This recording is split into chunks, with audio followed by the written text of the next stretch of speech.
peace and prosperity in Palestine, correct? Did Trump promise, this is a very critical, clear question. Did Trump promise that Jared Kushner would solve the Israeli-Palestinian conflict during the first term? That's just a yes, no. Did he promise it?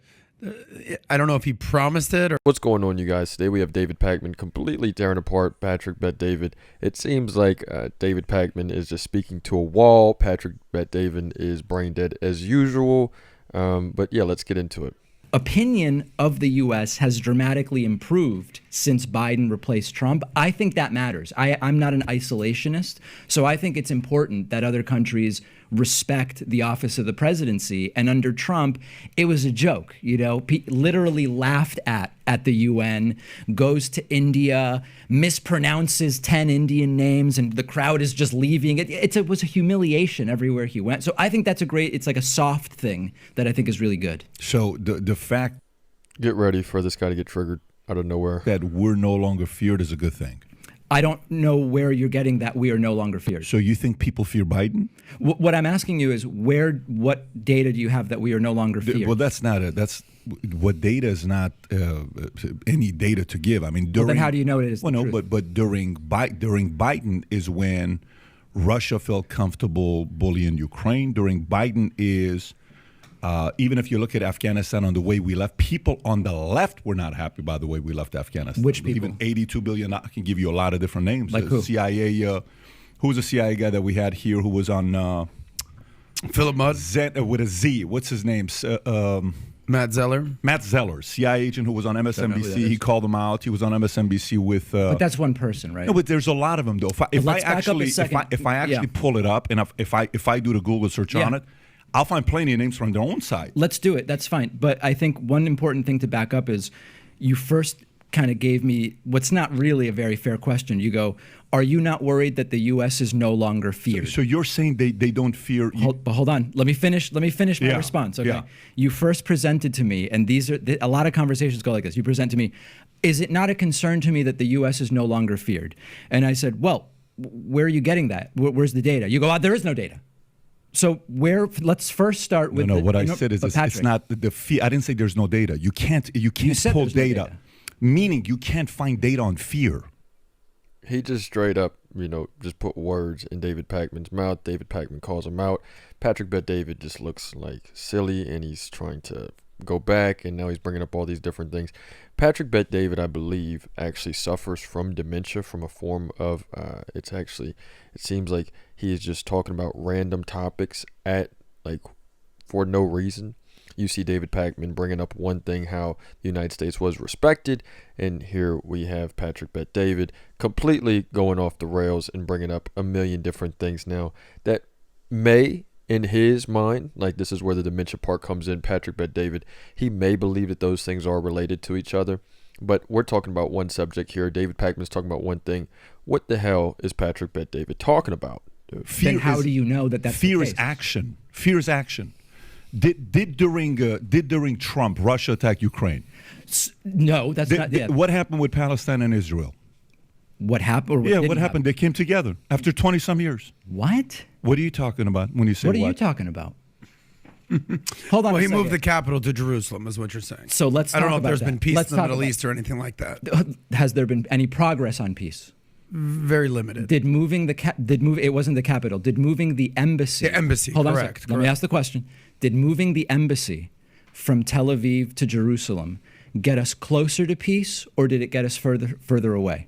Do either of you guys know? I don't know if you've studied this issue. There's arguments on both ends, but it has not led to peace and prosperity in Palestine, correct? Did Trump promise, this is a very critical, clear question. Did Trump promise that Jared Kushner would solve the Israeli-Palestinian conflict during the first term? That's just a yes, no. Did he promise it? I don't know if he promised it or.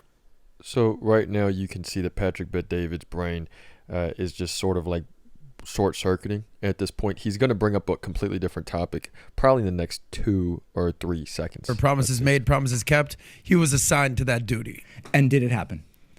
Did what happen? Did Jared negotiate No, peace. but I don't think anybody believed that peace was happening in So the Middle it's East. okay for him to make promises that are obvious lies? But make I don't know if there was make the argument. Go back to the argument about the fact that America, on all polls today, is, would you say, liked? What was the word you used? So I think the really important thing when we talk about this is we talk about what we can measure. So the Gallup polling that has been done. So you trust polls? Oh, come on. So but that, There we go. Right there. What the hell is that, Patrick Bet David? Somebody needs to get a medical doctor on that to see where he's coming up with these.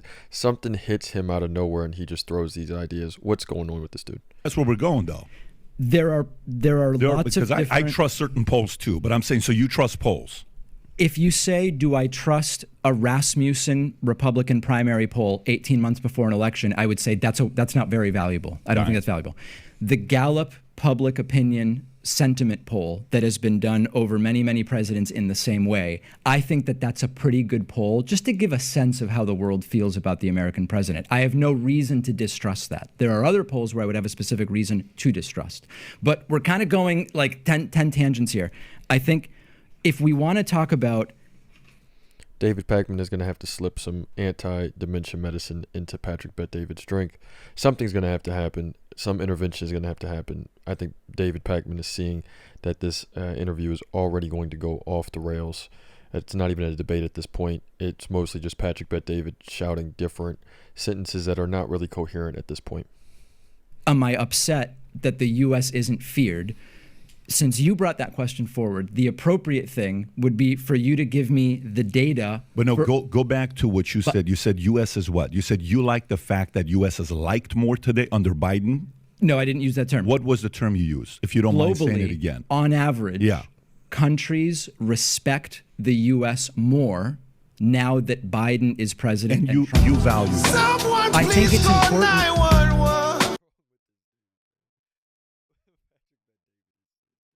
Because can I tell you why? Sure. I think it's important because between trade and globalization and problems we deal with that don't respect the borders of Make sure you guys like the video and subscribe if you want to see more takes like this.